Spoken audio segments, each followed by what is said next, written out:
Alors, professeur Claire Mounier-Veillé, cardiologue et médecin vasculaire au CHU de Lille et cofondatrice d'Agir pour le cœur des femmes, qui fait l'objet de cette course. Thierry Drion, je suis dirigeant d'entreprise, président de la Chambre de commerce franco-britannique et cofondateur, avec Claire Mounier-Veillé, d'Agir pour le cœur des femmes. Bon, alors c'est quoi Agir pour le cœur des femmes? Agir pour le cœur des femmes est un fonds de dotation dont l'ambition est tout simplement de sauver la vie de 10 000 femmes à 5 ans, puisqu'aujourd'hui les maladies cardiovasculaires sont la première cause de mortalité des femmes en France et dans le monde, et elles tuent chaque jour 200 femmes. 200 femmes par jour décèdent de maladies cardiovasculaires, et surtout c'est une proportion de plus 5% par an de femmes de moins de 55 ans qui sont victimes d'un infarctus du myocarde. Raison pour laquelle nous agissons avec Agir pour le cœur des femmes. Alors comment on prévient des risques justement? Alors vous avez tout à fait raison, là, il faut prévenir plutôt que guérir. Les symptômes chez la femme sont différents des symptômes chez l'homme.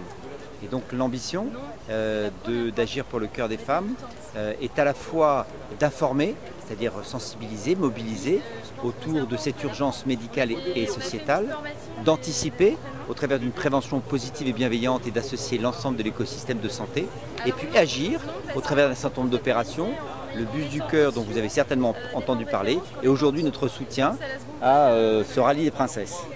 D'accord. Allez, les symptômes. Alors les symptômes, c'est un essoufflement à l'effort, une fatigabilité à l'effort, quand même la douleur dans la poitrine qui peut irradier dans la mâchoire ou entre les omoplates. Ces symptômes, si la jeune femme est fumeuse, si elle a une contraception avec des oestrogènes, si elle a une hérédité, doivent alerter et on doit absolument appeler le plus vite possible le 15. On a 2 heures pour ouvrir une coronaire, une artère du cœur. Il y a des cas presque toutes les heures alors 200 femmes par jour, vous voyez, c'est énorme. Et l'objet de cette course au profit d'Agir pour le cœur des femmes et de sensibiliser les femmes, de les alerter au travers d'une action qui sort de l'hôpital. Voilà, c'est sortir de l'hôpital pour prévenir. Ce qui est important, et c'est le message positif, c'est que grâce à la prévention, on peut éviter dans 8 cas sur 10 à ces femmes de rentrer dans la maladie. Et c'est bien toute l'ambition qui est de prévenir plutôt que de guérir. Dernier point, il y a d'autres types de concentration que vous faites? D'action. On a le bus du cœur des femmes qui va dans 20 villes cette année, 3 jours par ville, qui couvre toute la France. Et on compte sauver chaque année 2000 femmes dépistées au bon moment par 45 professionnels de santé bénévoles. L'opération du bus du cœur des femmes est la plus grosse opération itinérante de prévention et de dépistage qu'il y ait aujourd'hui en France et en Europe.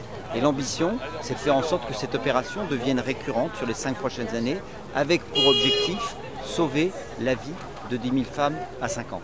Il y a un site internet de la Fondation? Absolument, vous faites www.agirpourlecoeurdesfemmes.com. Merci à vous. Merci.